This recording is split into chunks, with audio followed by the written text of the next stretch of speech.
ॐ श्रीगणेशाय नमः। श्रीपुण्डरीककृतं तुलसीस्तोत्रम्। जगद्धात्रे नमस्तुभ्यं विष्णोश्च प्रियवल्लभे। यतो ब्रह्मादयो देवाः सृष्टिस्थित्यन्तकारिणः। नमस्तुलसी कल्याणी नमो विष्णुप्रिये शुभे। नमो मोक्षप्रदे देवी नमः सम्पत्प्रदायिके। तुलसी पातु मां नित्यं सर्वापद्भ्योऽपि सर्वदा। कीर्तितापि स्मृता वापि पवित्रयति मानवम्। नमामि शिरसा देवीं तुलसीं विलसत्तनुं। यां दृष्ट्वा पापिनो मर्त्यामुच्यन्ते सर्वकिल्बिषात्। तुलस्या रक्षितं सर्वं जगदेतच्चराचरम्। या विनिहन्ति पापानि दृष्ट्वा वा पापभिर्नरैः। नमस्तुलस्यातितरां यस्यै बद्धाञ्जलिं कलौ। कलयन्ति सुखं सर्वं स्त्रियो वैश्यास्तथा परे। तुलस्यां नापरं किञ्चिद्दैवतं जगति तले। यथा पवित्रितो लोके विष्णुसङ्गेन वैष्णवः। तुलस्याः पल्लवं विष्णोः शिरस्यारोपितं कलौ। आरोपयति सर्वाणि श्रेयांसि वरमस्तके। तुलस्यां सकला देवा वसन्ति सततं यतः। अतस्तामर्चयेल्लोके सर्वान् देवान् समर्चयन्। नमस्तुलसी सर्वज्ञे पुरुषोत्तमवल्लभे। पाहि मां सर्वपापेभ्यः सर्वसम्पत्प्रदायिके। इति स्तोत्रं पुरा गीतं पुण्डरीकेण धीमता। विष्णुमर्चयता नित्यं शोभनैस्तुलसीदलैः। तुलसी श्रीमहालक्ष्मीर्विद्या विद्या यशस्विनी। धर्म्या धर्मानना देवी देवी देवमनः प्रिया। लक्ष्मी प्रियसखी देवी द्यौर्भूमिरचलाचला। षोडशैतानि नामानि तुलस्याः कीर्तयन्नरः। लभते सुतरां भक्तिमन्ते विष्णुपदं लभेत्। तुलसी भूर्महालक्ष्मीः पद्मिनी श्रीर्हरिप्रिया। तुलसी श्री सखी शुभे पापहारिणि पुण्यदे। नमस्ते नारदनुते नारायण मनः प्रिये। नमस्ते नारदनुते नारायण मनः प्रिये। श्रीपुण्डरीककृतं तुलसी स्तोत्रम्। कार्तिक मास के पवित्र दिनों में तुलसी स्तोत्र का पाठ श्रवण करने से सभी प्रकार के संकट दूर होते हैं और संपूर्ण मनोकामनाएं पूर्ण होती हैं। आप पाठ अवश्य श्रवण करें और यदि हमारे चैनल में नए हैं तो चैनल को सब्सक्राइब करें, वीडियो शेयर करें, लाइक करें। जगद्धात्रे नमस्तुभ्यं विष्णोश्च प्रियवल्लभे। यतो ब्रह्मादयो देवाः सृष्टिस्थित्यन्तकारिणः। नमस्तुलसी कल्याणी नमो विष्णुप्रिये शुभे। नमो मोक्षप्रदे देवी नमः सम्पत्प्रदायिके। तुलसी पातु मां नित्यं सर्वापद्भ्योऽपि सर्वदा। कीर्तितापि स्मृता वापि पवित्रयति मानवम्। नमामि शिरसा देवीं तुलसीं विलसत्तनुं। यां दृष्ट्वा पापिनो मर्त्यामुच्यन्ते सर्वकिल्बिषात्। तुलस्या रक्षितं सर्वं जगदेतच्चराचरम्। या विनिहन्ति पापानि दृष्ट्वा वा पापभिर्नरैः। नमस्तुलस्यातितरां यस्यै बद्धाञ्जलिं कलौ। कलयन्ति सुखं सर्वं स्त्रियो वैश्यास्तथा परे। तुलस्यां नापरं किञ्चिद्दैवतं जगति तले। यथा पवित्रितो लोके विष्णुसङ्गेन वैष्णवः। तुलस्याः पल्लवं विष्णोः शिरस्यारोपितं कलौ आरोपयति सर्वाणि श्रेयांसि वरमस्तके। तुलस्यां सकला देवा वसन्ति सततं यतः अतस्तामर्चयेल्लोके सर्वान् देवान् समर्चयन्। नमस्तुलसी सर्वज्ञे पुरुषोत्तमवल्लभे पाहि मां सर्वपापेभ्यः सर्वसम्पत्प्रदायिके। इति स्तोत्रं पुरा गीतं पुण्डरीकेण धीमता विष्णुमर्चयता नित्यं शोभनैस्तुलसीदलैः। तुलसी श्रीमहालक्ष्मीर्विद्या विद्या यशस्विनी धर्म्या धर्मानना देवी देवी देवमनः प्रिया। लक्ष्मी प्रियसखी देवी द्यौर्भूमिरचलाचला। षोडशैतानि नामानि तुलस्याः कीर्तयन्नरः लभते सुतरां भक्तिमन्ते विष्णुपदं लभेत्। तुलसी भूर्महालक्ष्मीः पद्मिनी श्रीर्हरिप्रिया। तुलसी श्रीसखी शुभे पापहारिणि पुण्यदे। नमस्ते नारदनुते नारायणमनः प्रिये। नमस्ते नारदनुते नारायणमनः प्रिये। जगद्धात्रे नमस्तुभ्यं विष्णोश्च प्रियवल्लभे। यतो ब्रह्मादयो देवाः सृष्टिस्थित्यन्तकारिणः। नमस्तुलसी कल्याणी नमो विष्णुप्रिये शुभे। नमो मोक्षप्रदे देवी नमः सम्पत्प्रदायिके। तुलसी पातु मां नित्यं सर्वापद्भ्योऽपि सर्वदा। कीर्तितापि स्मृता वापि पवित्रयति मानवम्। नमामि शिरसा देवीं तुलसीं विलसत्तनुं। यां दृष्ट्वा पापिनो मर्त्यामुच्यन्ते सर्वकिल्बिषात्। तुलस्या रक्षितं सर्वं जगदेतच्चराचरम्। या विनिहन्ति पापानि दृष्ट्वा वा पापभिर्नरैः। नमस्तुलस्यातितरां यस्यै बद्धाञ्जलिं कलौ। कलयन्ति सुखं सर्वं स्त्रियो वैश्यास्तथा परे। तुलस्यां नापरं किञ्चिद्दैवतं जगति तले। यथा पवित्रितो लोके विष्णुसङ्गेन वैष्णवः। तुलस्याः पल्लवं विष्णोः शिरस्यारोपितं कलौ। आरोपयति सर्वाणि श्रेयांसि वरमस्तके। तुलस्यां सकला देवा वसन्ति सततं यतः अतस्तामर्चयेल्लोके सर्वान् देवान् समर्चयन्। नमस्तुलसी सर्वज्ञे पुरुषोत्तमवल्लभे पाहि मां सर्वपापेभ्यः सर्वसम्पत्प्रदायिके। इति स्तोत्रं पुरा गीतं पुण्डरीकेण धीमता विष्णुमर्चयता नित्यं शोभनैस्तुलसीदलैः।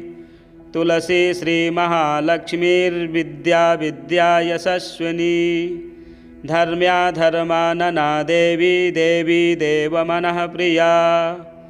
लक्ष्मी प्रियसखी देवी द्यौर्भूमिरचलाचला।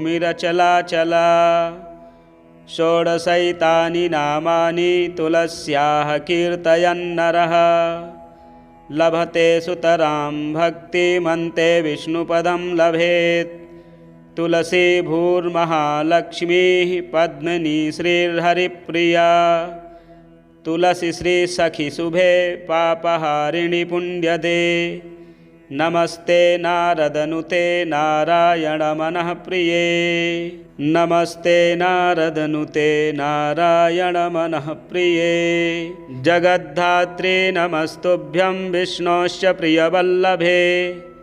यतो ब्रह्मादयो देवाः सृष्टिस्थित्यन्तकारिणः। नमस्तुलसी कल्याणी नमो विष्णुप्रिये शुभे। नमो मोक्षप्रदे देवी नमः सम्पत्प्रदायिके।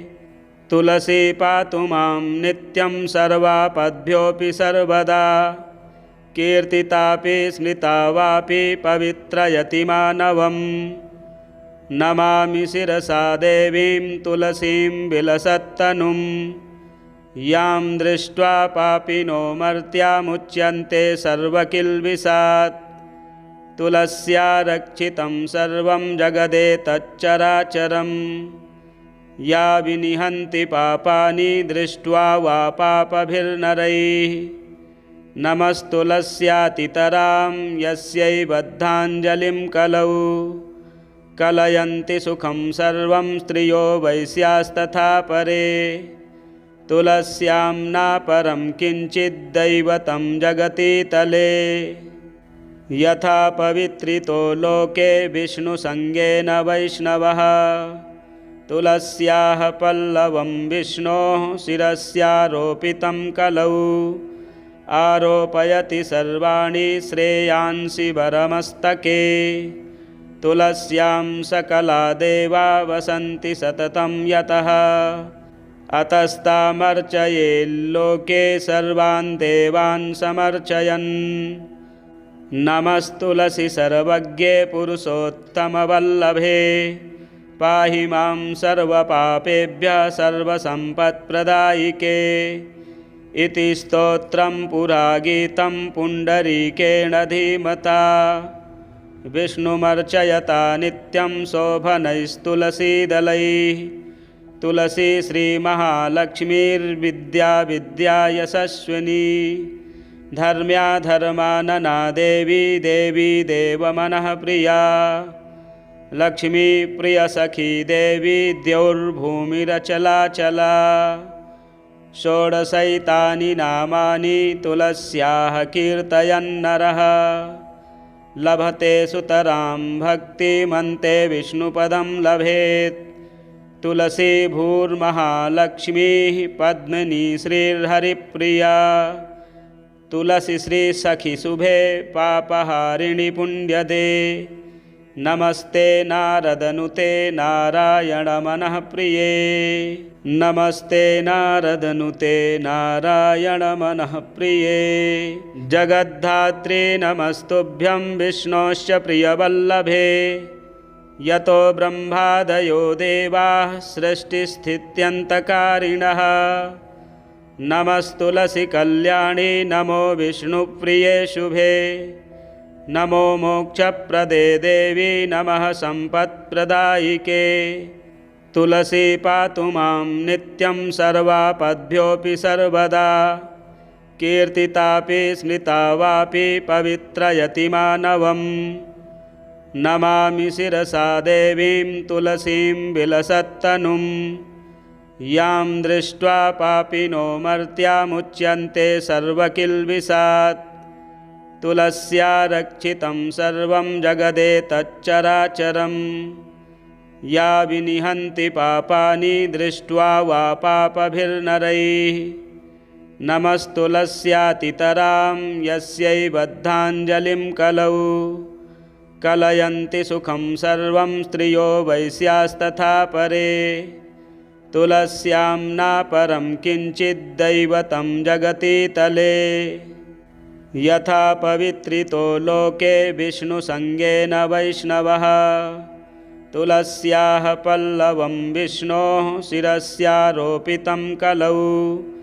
आरोपयति सर्वाणि श्रेयांसि वरमस्तके। तुलस्यां सकला देवा वसन्ति सततं यतः। अतस्तामर्चयेल्लोके सर्वान् देवान् समर्चयन्। नमस्तुलसी सर्वज्ञे पुरुषोत्तमवल्लभे। पाहि मां सर्वपापेभ्यः सर्वसम्पत्प्रदायिके। इति स्तोत्रं पुरा गीतं पुण्डरीकेण धीमता। विष्णुमर्चयता नित्यं शोभनैस्तुलसीदलैः। तुलसी श्रीमहालक्ष्मीर्विद्या विद्या यशस्विनी। धर्म्या धर्मानना देवी देवी देवमनः प्रिया। लक्ष्मी प्रियसखी देवी द्यौर्भूमिरचलाचला। षोडशैतानि नामानि तुलस्याः कीर्तयन्नरः। लभते सुतरां भक्तिमन्ते विष्णुपदं लभेत्। तुलसी भूर्महालक्ष्मीः पद्मिनी श्रीर्हरिप्रिया। तुलसी श्री सखी शुभे पापहारिणि पुण्यदे। नमस्ते नारदनुते नारायण मनः प्रिये। नमस्ते नारदनुते नारायण मनः प्रिये। जगद्धात्रे नमस्तुभ्यं विष्णोश्च प्रियवल्लभे। यतो ब्रह्मादयो देवाः सृष्टिस्थित्यन्तकारिणः। नमस्तुलसी कल्याणी नमो विष्णुप्रिये शुभे। नमो मोक्षप्रदे देवी नमः सम्पत्प्रदायिके। तुलसी पातु मां नित्यं सर्वापद्भ्योऽपि सर्वदा। कीर्तितापि स्मृता वापि पवित्रयति मानवम्। नमामि शिरसा देवीं तुलसीं विलसत्तनुं। यां दृष्ट्वा पापिनो मर्त्यामुच्यन्ते सर्वकिल्बिषात्। तुलस्या रक्षितं सर्वं जगदेतच्चराचरम्। या विनिहन्ति पापानि दृष्ट्वा वा पापभिर्नरैः। नमस्तुलस्यातितरां यस्यै बद्धाञ्जलिं कलौ। कलयन्ति सुखं सर्वं स्त्रियो वैश्यास्तथा परे। तुलस्यां नापरं किञ्चिद्दैवतं जगति तले। यथा पवित्रितो लोके विष्णुसङ्गेन वैष्णवः। तुलस्याः पल्लवं विष्णोः शिरस्यारोपितं कलौ। आरोपयति सर्वाणि श्रेयांसि वरमस्तके। तुलस्यां सकला देवा वसन्ति सततं यतः। अतस्तामर्चयेल्लोके सर्वान् देवान् समर्चयन्। नमस्तुलसी सर्वज्ञे पुरुषोत्तमवल्लभे। पाहि मां सर्वपापेभ्यः सर्वसम्पत्प्रदायिके। इति स्तोत्रं पुरा गीतं पुण्डरीकेण धीमता। विष्णुमर्चयता नित्यं शोभनैस्तुलसीदलैः। तुलसी श्रीमहालक्ष्मीर्विद्या विद्या यशस्विनी। धर्म्या धर्मानना देवी देवी देवमनः प्रिया। लक्ष्मी प्रियसखी देवी द्यौर्भूमिरचलाचला। षोडशैतानि नामानि तुलस्याः कीर्तयन्नरः। लभते सुतरां भक्तिमन्ते विष्णुपदं लभेत्। तुलसी भूर्महालक्ष्मीः पद्मिनी श्रीर्हरिप्रिया। तुलसी श्री सखी शुभे पापहारिणि पुण्यदे। नमस्ते नारदनुते नारायण मनः प्रिये। नमस्ते नारदनुते नारायण मनः प्रिये। जगद्धात्रे नमस्तुभ्यं विष्णोश्च प्रियवल्लभे। यतो ब्रह्मादयो देवाः सृष्टिस्थित्यन्तकारिणः। नमस्तुलसी कल्याणी नमो विष्णुप्रिये शुभे। नमो मोक्षप्रदे देवी नमः सम्पत्प्रदायिके। तुलसी पातु मां नित्यं सर्वापद्भ्योऽपि सर्वदा। कीर्तितापि स्मृता वापि पवित्रयति मानवम्। नमामि शिरसा देवीं तुलसीं विलसत्तनुं। यां दृष्ट्वा पापिनो मर्त्यामुच्यन्ते सर्वकिल्बिषात्। तुलस्या रक्षितं सर्वं जगदेतच्चराचरम्। या विनिहन्ति पापानि दृष्ट्वा वा पापभिर्नरैः। नमस्तुलस्यातितरां यस्यै बद्धाञ्जलिं कलौ। कलयन्ति सुखं सर्वं स्त्रियो वैश्यास्तथा परे। तुलस्यां नापरं किञ्चिद्दैवतं जगति तले। यथा पवित्रितो लोके विष्णुसङ्गेन वैष्णवः। तुलस्याः पल्लवं विष्णोः शिरस्यारोपितं कलौ। आरोपयति सर्वाणि श्रेयांसि वरमस्तके। तुलस्यां सकला देवा वसन्ति सततं यतः अतस्तामर्चयेल्लोके सर्वान् देवान् समर्चयन् नमस्तुलसी सर्वज्ञे पुरुषोत्तमवल्लभे पाहि मां सर्वपापेभ्यः सर्वसम्पत्प्रदायिके इति स्तोत्रं पुरा गीतं पुण्डरीकेण धीमता विष्णुमर्चयता नित्यं शोभनैस्तुलसीदलैः तुलसी श्रीमहालक्ष्मीर्विद्या विद्या यशस्विनी धर्म्या धर्मानना देवी देवी देवमनः प्रिया लक्ष्मी प्रियसखी देवी द्यौर्भूमिरचलाचला षोडशैतानि नामानि तुलस्याः कीर्तयन्नरः लभते सुतरां भक्तिमन्ते विष्णुपदं लभेत् तुलसी भूर्महालक्ष्मीः पद्मिनी श्रीर्हरिप्रिया तुलसी श्री सखी शुभे पापहारिणि पुण्यदे नमस्ते नारदनुते नारायण मनः प्रिये नमस्ते नारदनुते नारायण मनः प्रिये जगद्धात्रे नमस्तुभ्यं विष्णोश्च प्रियवल्लभे यतो ब्रह्मादयो देवाः सृष्टिस्थित्यन्तकारिणः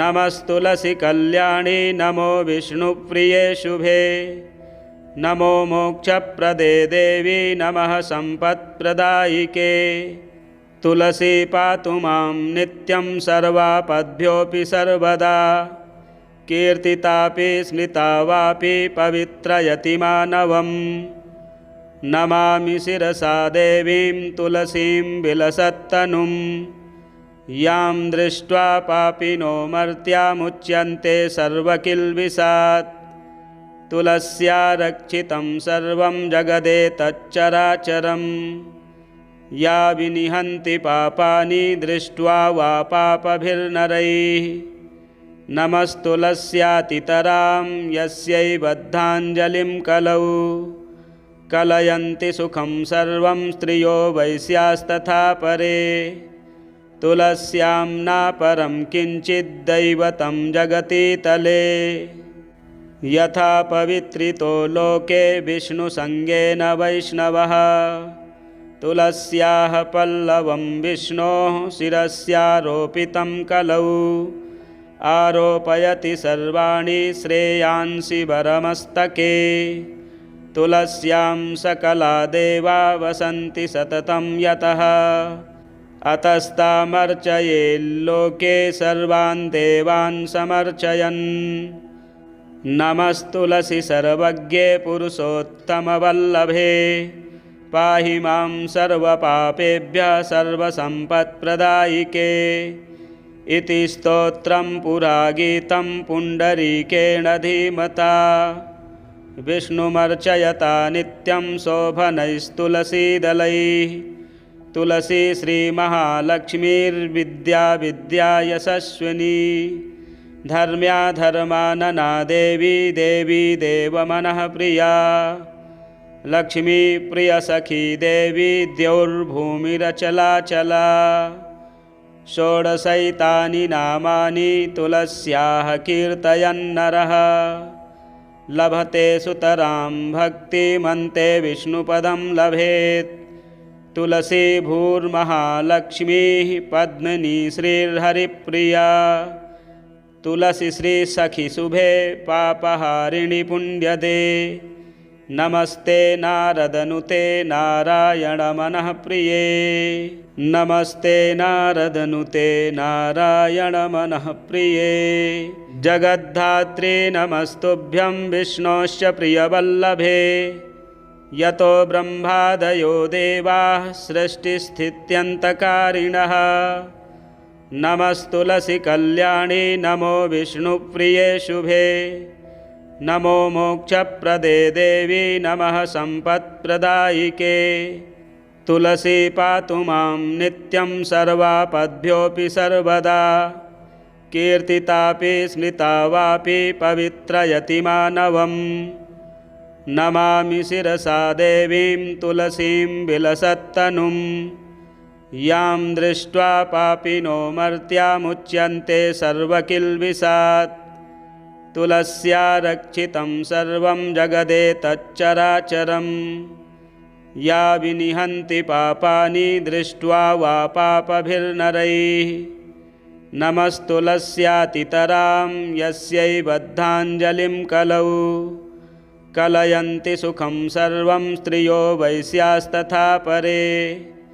तुलस्यां नापरं किञ्चिद्दैवतं जगति तले यथा पवित्रितो लोके विष्णुसङ्गेन वैष्णवः तुलस्याः पल्लवं विष्णोः शिरस्यारोपितं कलौ आरोपयति सर्वाणि श्रेयांसि वरमस्तके तुलस्यां सकला देवा वसन्ति सततं यतः अतस्तामर्चयेल्लोके सर्वान् देवान् समर्चयन् नमस्तुलसी सर्वज्ञे पुरुषोत्तमवल्लभे पाहि मां सर्वपापेभ्यः सर्वसम्पत्प्रदायिके इति स्तोत्रं पुरा गीतं पुण्डरीकेण धीमता विष्णुमर्चयता नित्यं शोभनैस्तुलसीदलैः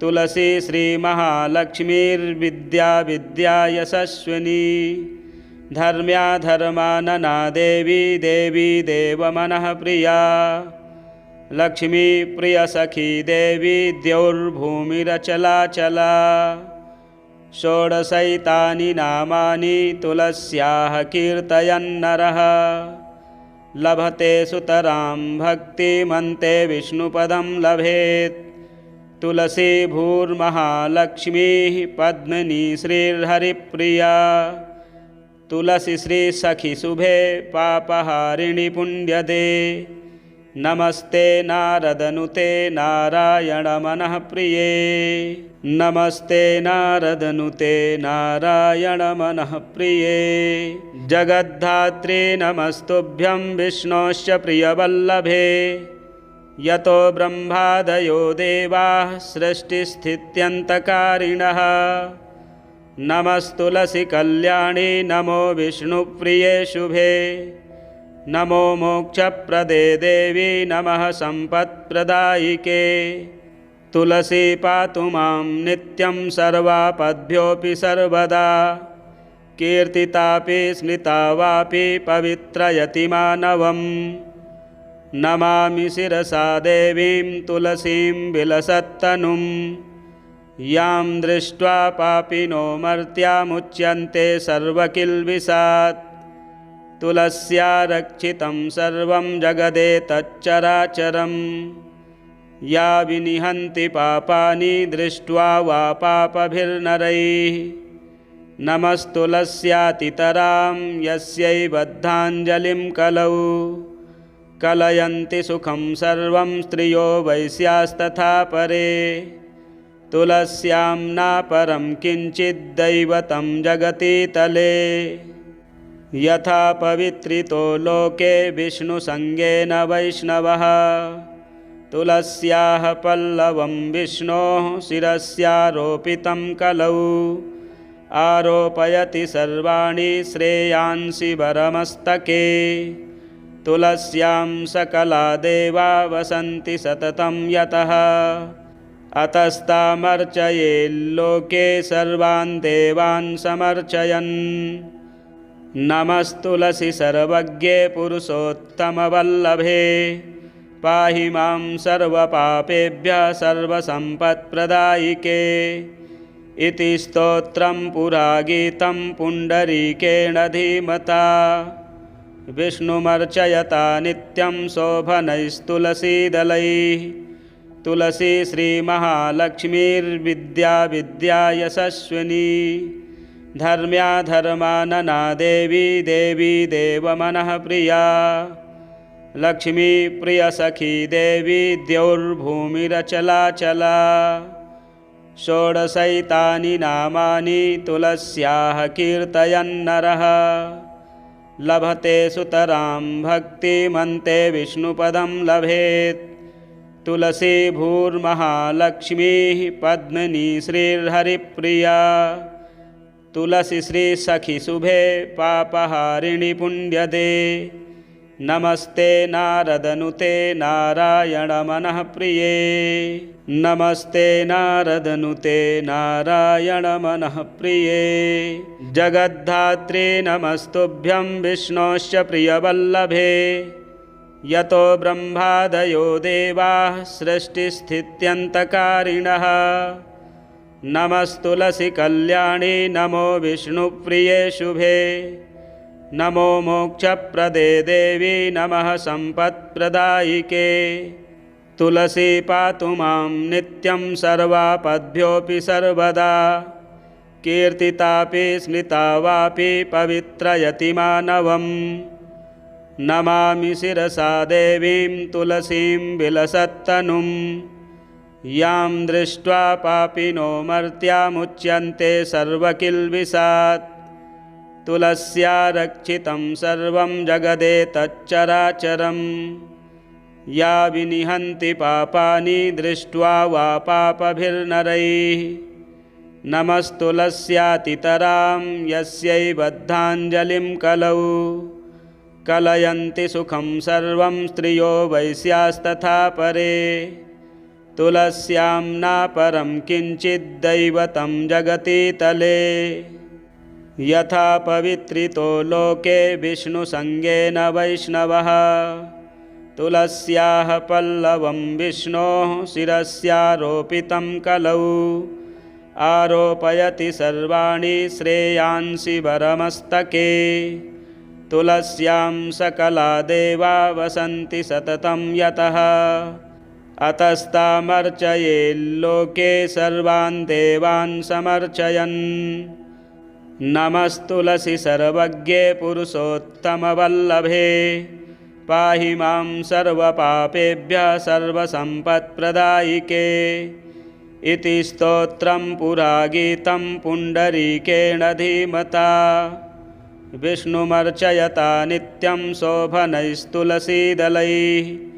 तुलसी श्रीमहालक्ष्मीर्विद्या विद्या यशस्विनी धर्म्या धर्मानना देवी देवी देवमनः प्रिया लक्ष्मी प्रियसखी देवी द्यौर्भूमिरचलाचला षोडशैतानि नामानि तुलस्याः कीर्तयन्नरः लभते सुतरां भक्तिमन्ते विष्णुपदं लभेत् तुलसी भूर्महालक्ष्मीः पद्मिनी श्रीर्हरिप्रिया तुलसी श्री सखी शुभे पापहारिणि पुण्यदे नमस्ते नारदनुते नारायण मनः प्रिये नमस्ते नारदनुते नारायण मनः प्रिये श्री पुंडरीककृतं तुलसी स्तोत्रम। कार्तिक मास के पवित्र दिनों में तुलसी स्तोत्र का पाठ श्रवण करने से सभी प्रकार के संकट दूर होते हैं और संपूर्ण मनोकामनाएं पूर्ण होती हैं। आप पाठ अवश्य श्रवण करें और यदि हमारे चैनल में नए हैं तो चैनल को सब्सक्राइब करें, वीडियो शेयर करें, लाइक करें। जय श्री राम।